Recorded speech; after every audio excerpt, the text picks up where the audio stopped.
Zafra Books presents The Gypsy Bride, written by Katie Hutton and read by Charlie Sanderson. This audio is brought to you by Memory Lane, a special community for the very best saga writing from authors you know and love, and new ones we can't wait for you to meet. Join us today at memorylane.club. Part 1. Chapter 1. Short days ago, we lived, felt dawn, saw sunset glow, loved, and were loved. John McCrae, in Flanders Fields. Last leave. Chingston, Oxfordshire, 29th of April 1917. I can't stay out long, Charlie. I mustn't go annoying Grandfa. Oh, Ellen, he'll cut you some slack, surely. He knows I'm due back tomorrow. Charlie leaned against the flint wall of the cottage and pulled her closer, but Ellen held back, her palms flat on his chest. Can't you pretend the old wound is troubling you? She said. You know I can't. Lying lips are abomination to the Lord, but they that deal truly are his delight.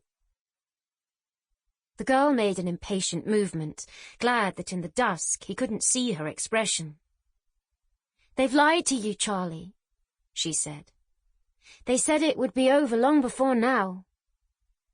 They haven't said that in a long time, he said gently. Please, Ellen, it'll be a while before I can kiss you again. I want to remember your kisses. I need them in that place. You know, I've given my word. I have to go back. At least tell me where you're going. You've to tell no one, mind. Who would I tell, Charlie? Harris. Now please hold me and stop talking.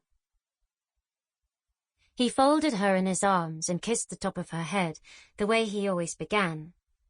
Then he lifted her chin and quietly fed on her mouth, easing her lips open.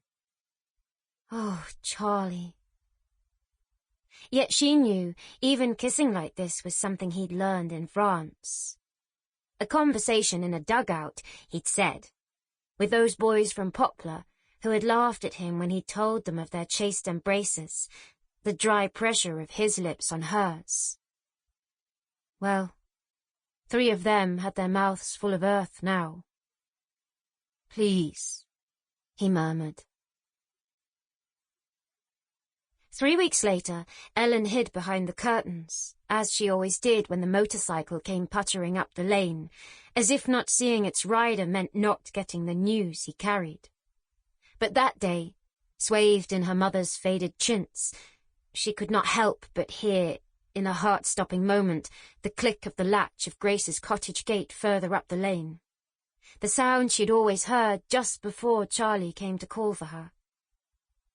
She stumbled out of the cottage without shutting the door, and ran to where Grace Lambourne, white-faced, sagged against her door-frame. The man looked round, unable to disguise the relief on his weary face that he could leave this woman with someone else. He had other telegrams to deliver. Wordlessly, Grace held out the piece of paper. Died of his wounds, the telegram said. The 2 women clung to each other, but Ellen could not cry.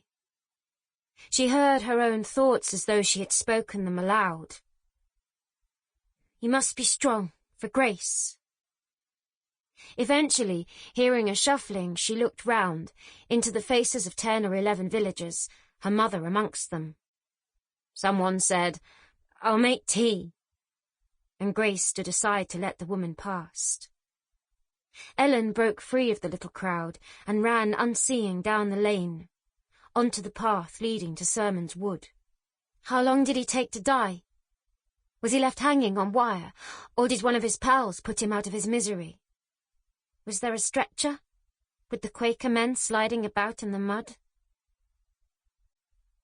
She tried to picture instead Charlie's face, pale against a hospital pillow, a kind nurse holding his hand, hearing his last words. Her own Sample complete. Ready to continue?